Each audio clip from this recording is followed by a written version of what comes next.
Hi guys, I thought I'd bring you out and show you our little greenhouse setup we have out in the shed. Now, start out with our chickens. Say hello, chickens. Hi. Hi. They like it out here. I don't know why, but they do. Anyway, here we go. We got this here sheet of flat seeds. I think it's marigolds.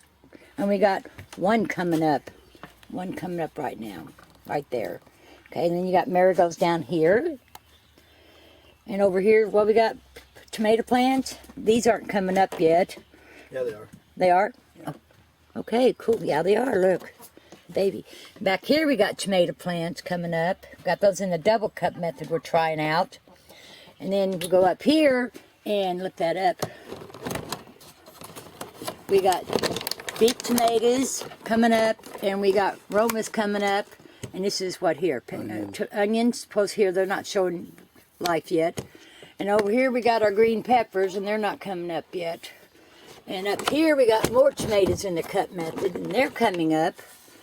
And we got all of this on a shelf sitting in front of the window out in the shed. It's temperature controlled, so don't need to worry about that.